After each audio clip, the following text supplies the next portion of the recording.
Shalom rekan-rekan sekalian. Mari sebelum kita membaca firman dan juga merenungkannya, saya mengajak kita berdoa terlebih dahulu. Bapa di surga, terima kasih untuk hari yang Kau berikan bagi setiap kami. Dan saat ini kami rindu agar kiranya pikiran kami, hati kami, hidup kami, semuanya diterangi seturut dengan kebenaran firman-Mu. Kami menyerahkan waktu kami membaca firman, merenungkan firman, mengaplikasikan firman, kiranya Engkau yang bekerja dan menolong. Kami menyerahkan waktu edani ke dalam tangan-Mu demi nama Tuhan kami, Tuhan Yesus. Amin. Mari kita membuka dua bagian Alkitab. Yang pertama dari Roma pasal 1 ayat 21 sampai ayat yang ke-28. Roma pasal 1 ayat 21 sampai ayat yang ke-28. Saya akan bacakan untuk kita semua.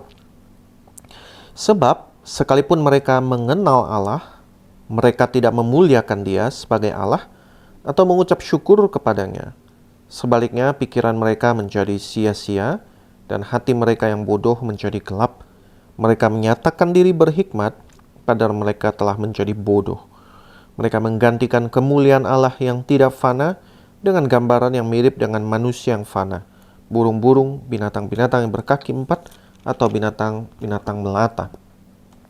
Karena itu Allah menyerahkan mereka kepada kecemaran sesuai dengan keinginan hati mereka, sehingga mereka saling mencemarkan tubuh mereka. Mereka menggantikan kebenaran Allah dengan dusta dan memuja dan menyembah makhluk dengan melupakan penciptanya yang terpuji sampai selama-lamanya. Amin. Karena itu Allah menyerahkan mereka kepada hawa nafsu yang memalukan, sebab istri-istri mereka mengganti persetubuhan yang wajar dengan yang tak wajar. Demikian juga laki-laki meninggalkan persetubuhan yang wajar dengan perempuan dan menyala-nyala dalam berahi seorang terhadap yang lain, sehingga mereka berbuat mesum laki-laki dengan laki-laki, dan karena itu mereka menerima dalam diri mereka balasan yang setimpal untuk kesesatan mereka. Karena mereka tidak merasa perlu untuk mengakui Allah, maka Allah menyerahkan mereka kepada pikiran-pikiran yang tidak layak, sehingga mereka melakukan apa yang tidak pantas. Kita lihat bagian firman Tuhan yang kedua dari 1 Korintus pasal yang ke-6. 1 Korintus pasal yang ke-6 ayat 9b sampai ayat yang ke-11. Saya akan bacakan. Janganlah sesat orang cabul, penyembah berhala, pezina, laki-laki yang ditiduri serta laki-laki yang melakukannya, pencuri, orang tamak, pemabuk, pemfitnah, dan penipu tidak akan mendapat bagian dalam kerajaan Allah. Beberapa orang di antara kamu memang demikian dahulu, tetapi kamu telah dipermandikan, kamu telah dikuduskan, kamu telah dibenarkan dalam nama Tuhan Yesus Kristus dan dalam nama Roh Allah kita. Demikian firman Tuhan yang Dia bersalah dan tidak akan pernah memimpin kita kepada kesalahan. Rekan-rekan sekalian, di sesi yang sebelumnya kita sudah melihat bahwa seks itu baik, seks itu adalah pemberian yang baik daripada Tuhan yang baik. It's a good gift from God. Nah, tetapi kita kalau melihat realitas yang ada, kita harus mengakui bahwa ternyata dunia tidak seindah itu. Ya, meskipun kita tahu bahwa seks, pernikahan itu adalah gift daripada Tuhan, tapi pada kenyataannya dunia tempat kita tinggal tidak memperlakukan itu semua seperti itu. Kita melihat banyak orang yang terluka karena seks ataupun karena pernikahan. Banyak relasi yang hancur, banyak hati yang rusak, banyak perasaan bersalah, ada yang dipenuhi dengan rasa malu, ya, ada yang dipenuhi dengan kebingungan identitas, kecanduan, dan apapun itu yang berhubungan dengan seks dan pernikahan. Nah, masalahnya kalau kita perhatikan bukan pada seks itu sendiri, bukan pada pernikahan itu sendiri, tetapi pada ide, pola pikir, worldview, cara pandang dunia mengenai itu semua. Dan celakanya, cara pandang dunia mengenai itu semua kata bertabrakan dengan apa yang Tuhan sampaikan, atau apa yang Tuhan rancangkan, apa yang Tuhan desain. Dan kalau kita lihat di dalam Roma pasal 1 yang tadi kita baca, Ya, kita lihat bahwa sebenarnya firman Tuhan sudah memberitahukan kepada kita masalah manusia yaitu ada pada dosa. Ya, Alkitab menunjukkan masalah kita itu lebih dalam daripada itu semua, yaitu pada hati yang tak jatuh dalam dosa, yang telah betul-betul mengalami depravity itu ya. Jadi benar-benar mengalami kejatuhan, kerusakan, kehancuran. Nah, mari kita lihat ya di dalam ayat 21, kita lihat yang pertama manusia yang tak jatuh dalam dosa, di situ dia reject God. Melawan Allah, mengenyahkan Allah. Di dalam ayat 21 dikatakan, sebab sekalipun mereka mengenal Allah, mereka tidak memuliakan Dia sebagai Allah atau mengucap syukur kepadanya. Ya, perhatikan kalau masalah manusia itu bukan karena tidak tahu Tuhan atau tidak tahu Allah. Masalahnya adalah menolak. Ya, manusia menolak Allah sebagai Allah. Manusia menolak Tuhan sebagai Tuhan. Manusia reject God, menolak Allah. Jadi dikatakan di sana, tidak memuliakan Allah, tidak bersyukur kepada Allah. Artinya apa rekan-rekan sekalian? Artinya Tuhan itu tidak lagi menjadi pusat di dalam hidup kita. Dia tidak lagi menjadi center di dalam kehidupan manusia setelah manusia jatuh di dalam dosa. Nah, masalahnya kalau Tuhan tidak di pusat, lalu apa dong yang di pusat? Karena pada dasarnya manusia ini dirancang harus ada pusatnya, harus ada sentralnya itu. Nah, karena Tuhan sudah tidak jadi sentral, maka yang menggantikan biasanya itu adalah ego, diri sendiri. Bukan lagi Deo, Tuhan, tetapi lagi ego, diri sendiri. Maka manusia mulai hidup dengan pola yaitu apa yang aku mau, apa yang aku rasa, apa yang aku kepengen, apa yang aku pikir benar. Jadi selalu ujung-ujungnya aku, dan aku, diri. Bukan lagi Tuhan. Nah, ini awal dari semua worldview, cara pandang yang salah mengenai kehidupan, termasuk dalamnya mengenai seks, mengenai pernikahan, mengenai relasi. Nah, kita lihat yang kedua, ya, bukan hanya reject God, tapi kemudian kita dibawa mengalami darkened mind. Pikiran yang menjadi gelap. Ayat 21 dikatakan di sana, sebaliknya, pikiran mereka menjadi sia-sia, hati mereka yang bodoh menjadi gelap. Mereka menyatakan diri berhikmat pada mereka telah menjadi bodoh. Nah, rekan-rekan sekalian, perhatikan ya bahwa ketika disebut di sini bodoh, ya ini bukan di dalam pengertian kognitif, bukan di dalam pengertian intelektual atau secara IQ, tidak. Tetapi masalahnya adalah di dalam hal arah kehidupan. Nah, Alkitab menunjukkan bahwa pemulaan hikmat itu ada takut akan Tuhan. Nah, itu dikatakan orang yang hikmat. Nah, kalau lawannya orang yang tidak berhikmat, orang yang bebal, orang yang bodoh, artinya tidak takut Tuhan. Jadi hidupnya itu menyimpang. Nah, jadi Alkitab dia bicara di sini bodoh bukan di dalam sense kognitif, intelektual. Nah, tetapi begini rekan-rekan ya, orang yang IQ-nya tinggi, nilainya tinggi, gelarnya itu banyak, bukan berarti otomatis dia pasti orang yang berhikmat menurut Alkitab.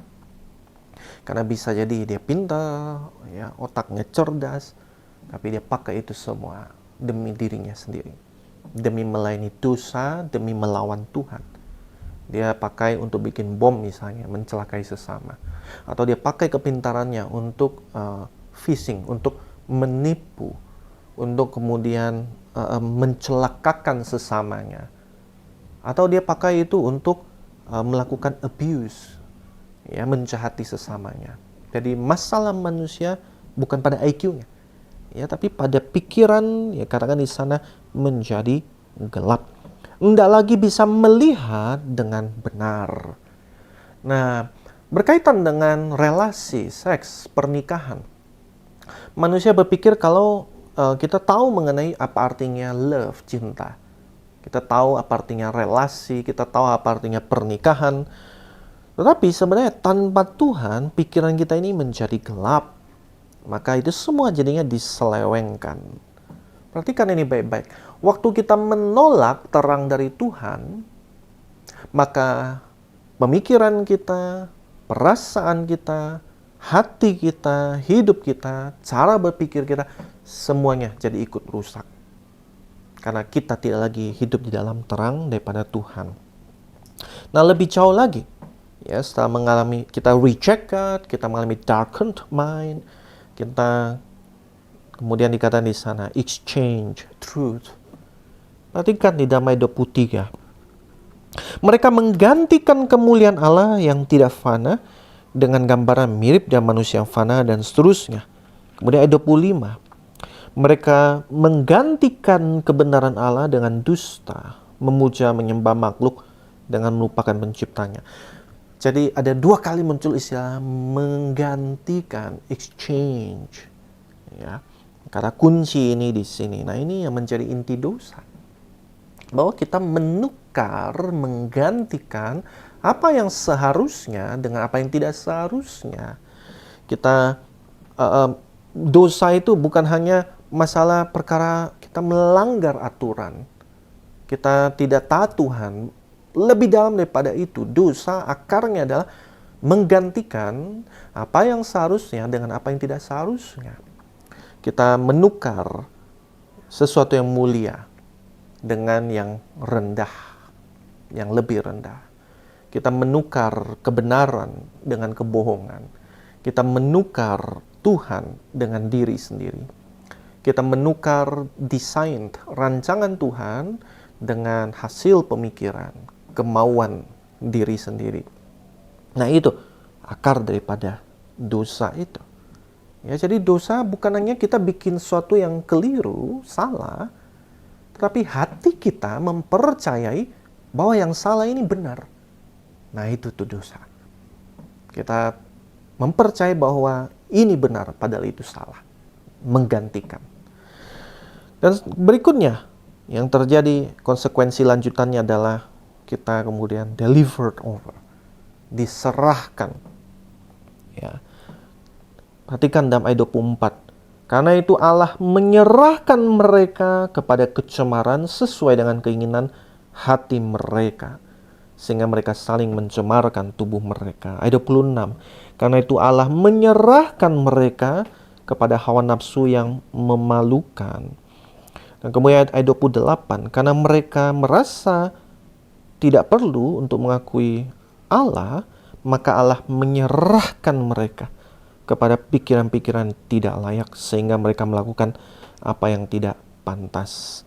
Nah, ini serem sekali rekan-rekan ya. Gambaran penghukuman yang muncul di sini yaitu Allah biarkan manusia hidup dalam pilihan mereka sendiri. Waktu manusia bilang bahwa aku tidak mau hidup seperti maunya Tuhan, aku tidak suka dengan semua yang dibilang kekristenan, agama apapun itu, itu mah omong kosong, saya nggak mau dengar. Dan Tuhan kemudian bilang, baiklah kalau gitu aku serahkan kamu, terserah kamu. Dan itu serem sekali rekan-rekan ya. Karena waktu kita pikir kita bebas melakukan apapun yang kita mau, sebenarnya kita sedang menuju kepada kegelapan, kehancuran, kebinasaan. Dan berikutnya, kita lihat hasilnya ya. Disordered desires. Di dalam ayat 24, dikatakan bahwa Allah menyerahkan mereka sesuai dengan keinginan hati mereka kepada kecemaran. Kepada hawa nafsu yang memalukan. Ayat 26. Ayat 28. Kepada pikiran-pikiran yang tidak layak. Nah, jadi kita dibiarkan di dalam disordered desire. Ya, kepada hasrat yang menyimpang. Hasrat yang jadi tidak seharusnya. Yang tidak teratur, yang kacau. Nah, kemudian berikutnya yang paling akhir, ya, Paulus kita lihat ya di sana dia menutup bagian itu, dia bilang bahwa Allah menyerahkan mereka kepada pikiran yang terkutuk, ya, kepada pikiran yang tidak layak. Ayat 28. kepada depraved mind. Artinya apa, rekan-rekan sekalian? Artinya pada akhirnya kita jadi tidak bisa lagi membenarkan apa yang benar, apa yang salah. Mana yang boleh, mana yang enggak. Mana yang memuliakan Tuhan, mana yang enggak. Itu semua akibat daripada dosa. Ya, maka kita lihat ini adalah kondisi dunia tempat kita tinggal, dunia yang terjatuh dalam dosa. Dunia yang rejected, kemudian mengalami darkened mind, pikiran yang jadi gelap, ya, dan kemudian menukarkan kebenaran, ya, dengan dusta, dan kemudian lebih jauh diserahkan oleh Tuhan, ya, terserah kamu sesuai dengan keinginanmu, dan pada akhirnya terpenjara oleh hasrat-hasrat yang menyimpang, dan pikirannya itu tertawan oleh kejahatan, kerusakan. Dan rekan-rekan sekalian, waktu kita melihat ini semua, nah sekarang kita coba aplikasikan, kita coba lihat dunia tempat kita tinggal di dalam terang ini semua. Ya, kita hidup dalam dunia yang mempercayai kebohongan-kebohongan. Ya, kebohongan yang kadang-kala waktu kita perhatikan, wah sepertinya benar, sepertinya asik gitu. Ya, dan bisa jadi kita sebenarnya hidup menurut kebohongan-kebohongan itu. Nah, yang pertama biasanya rekan-rekan ya, satu kebohongan besar yang disampaikan oleh budaya atau dunia tempat kita tinggal sekarang, itu yang pertama adalah ikuti apa kata hatimu. Follow your heart. Kalau kamu merasa itu benar, ya lakukanlah. Kalau kamu suka, ya lanjutkan. Kalau kamu kepengen, jangan ditahan. Ikuti apa kata hatimu. Ikuti apa kata perasaanmu. Tetapi kalau kita lihat dalam Roma, dikatakan bahwa pikiran kita jadi sia-sia, hati kita menjadi gelap. Artinya perasaan kita pun, manusia yang terjatuh dalam dosa itu telah menyimpang. Artinya perasaan kita nggak bisa dipercayai. Perasaan kita itu nggak boleh jadi pegangan. Ya, karena manusia telah menolak Tuhan, maka pikiran, perasaannya itu sudah nggak netral. Itu semua telah menyimpang, tersesat. Nah, ingat bahwa masalah kita bukan kita punya perasaan. Ya, karena Tuhan menciptakan manusia punya pikiran, punya perasaan. Masalahnya bukan perasaan itu, bukan emosi itu. Ya, bukan artinya kita tidak boleh punya perasaan, bukan. Tapi masalahnya adalah kita tidak bisa menjadikan perasaan kita sebagai tolak ukur yang tertinggi, sebagai standar benar atau salah. Karena perasaan kita berubah-berubah. Ya, perasaan itu bukan penentu kebenaran. Hari ini kita cinta, besok sudah enggak. Hari ini suka, besok sudah enggak. Nah, jadi perasaan tidak bisa jadi pegangan. Nah, yang kedua, kebohongan lain di dalam dunia hari ini, itu dia bicara bahwa tubuhku ini milikku. Apa yang aku mau pakai, tubuhku ini mau aku pakai untuk apa, mau aku apain, yaitu terserah aku. Yang jelas, yang penting tidak merugikan orang lain. Nah, ini kebohongan yang kedua rekan-rekan sekalian. Ya, ingat di dalam Roma pasal 1 tadi katakan bahwa manusia menyembah makhluk melupakan penciptanya. Menukar kemuliaan Tuhan dengan dengan ciptaan. Nah, ingat tubuh kita ini juga bagian daripada ciptaan. Bagian daripada creature, dia bukan creator. Ya, dia bukan sang pencipta, ini ya bagian daripada ciptaan gitu. Nah, waktu kita bilang ya dan percaya kebohongan bahwa ini tubuhku, terserah aku dong mau apain. Yang penting aku nggak rugiin orang lain. Nah, waktu kita percaya kebohongan itu, sebenarnya kita sedang mempercayai begini ya. Aku ini adalah yang berhak menentukan hidupku ini mau seperti apa. Aku mau pakai tubuhku ini seperti apa. Aku mau ngapain. Itu adalah aku yang atur. Nggak boleh siapapun atur. Pokoknya aku doang yang ngatur. Gitu. Nah, tetapi Alkitab mengatakan kepada kita, tubuh kita ini, hidup kita ini bukan milik kita. Tubuh ini bukan untuk dipakai sesuka hati kita, tapi harus dipakai seturut dengan pemberinya, ya, maunya pemberi. Tubuh ini adalah pemberian dari Tuhan, kepercayaan dari Tuhan, dan perlu saya pakai untuk memuliakan Tuhan. Dan kemudian yang ketiga, kebohongan yang ketiga, ya, kalau tadi yang pertama itu adalah ikuti apa kata hatimu, follow your heart. Yang kedua, tubuh ini ya milik kita, terserah kita mau apain. Mau kita operasi, dari laki-laki jadi perempuan, perempuan jadi laki-laki, atau saya mau puaskan nafsu saya sesuka saya, ya ini yang penting tubuh saya, yang penting saya ngerugiin orang. Itu kebohongan kedua. Kebohongan ketiga adalah yang penting suka sama suka. Nah, ini dalam relasi seringkali itu seperti itu. Ya, yang penting suka sama suka, ada konsen di dalamnya gitu. Ya. Nah, terdengarkan logis ya. Yang penting suka sama suka. Padahal sebenarnya Tuhan ketika menciptakan manusia, menciptakan relasi, apalagi hubungan intim, nah itu untuk dinikmati di dalam kerangka pernikahan, di dalam ikatan pernikahan. Bukan atas dasar suka sama suka, enggak ya. Dan kalaupun suka sama suka, bukan berarti itu membenarkan segalanya. Bukan berarti semuanya jadi boleh gitu. Ya. Nah, hari ini dunia mengajarkan kita sebaliknya. Pokoknya itu tadi tuh, perasaan jadi standar tertinggi. Pokoknya kalau suka lakukan dah gitu. Pokoknya kalau sama-sama oke, buat aja gitu. Ya, dan manifestasinya hari ini bisa jadi mungkin kalau yang pacaran gitu. Ya, oh karena suka sama suka, ya PAP, kirim foto dong gitu ya, foto tapi foto yang telanjang gitu, atau sexting gitu, atau bahkan sampai hubungan badan sebelum menikah.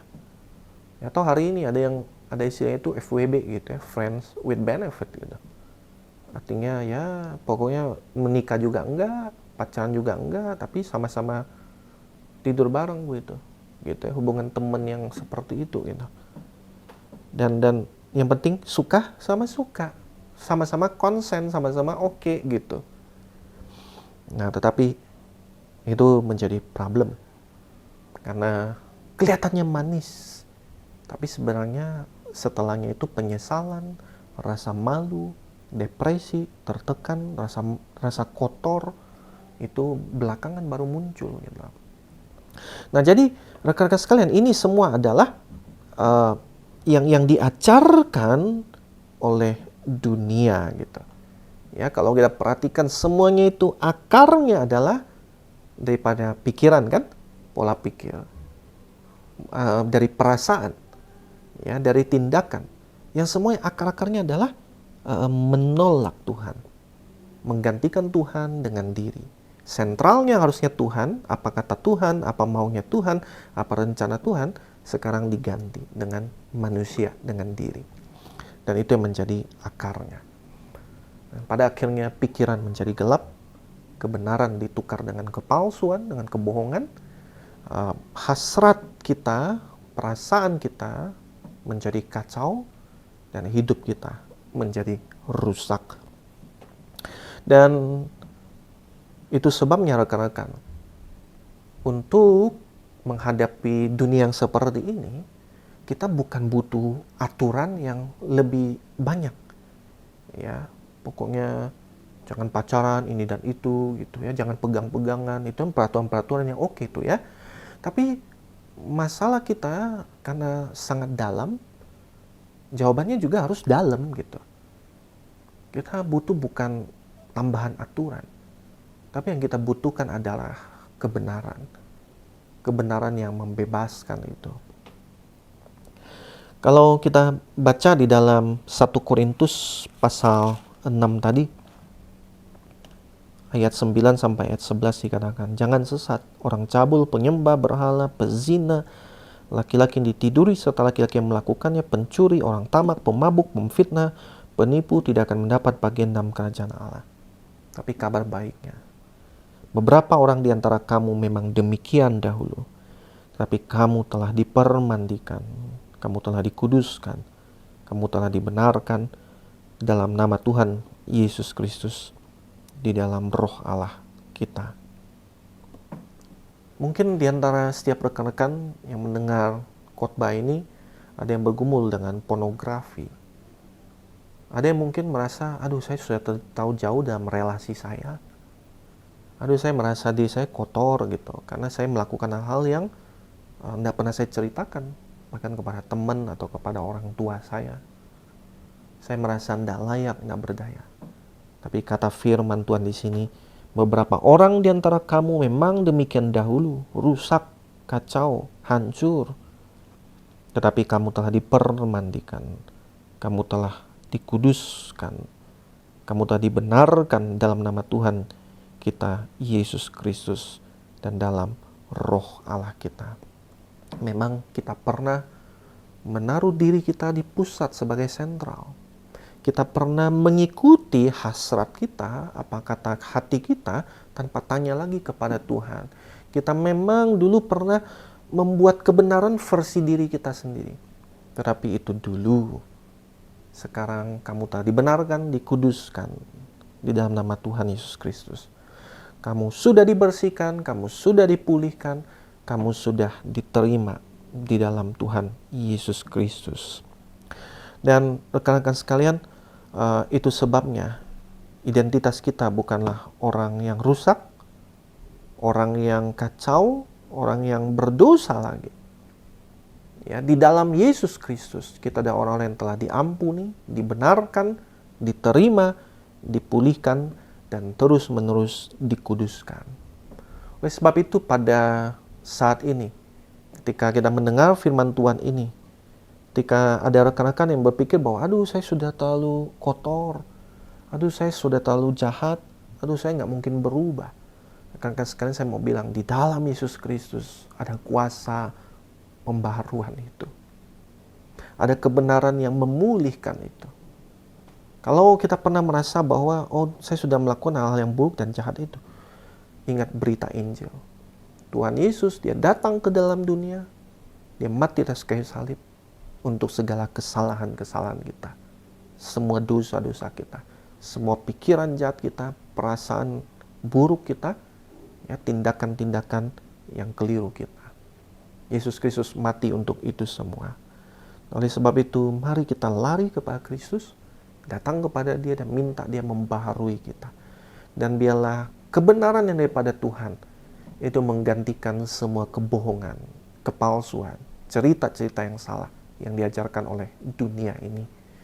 Biarlah kita datang pada Tuhan, minta kepada Dia sang kebenaran, sang jalan, sang kehidupan itu, agar Dia yang menuntun kehidupan kita sejak sekarang sampai ketika kita dewasa, sampai ketika kita menikah, sampai ketika kita punya anak, sampai ketika kita meninggal bahkan.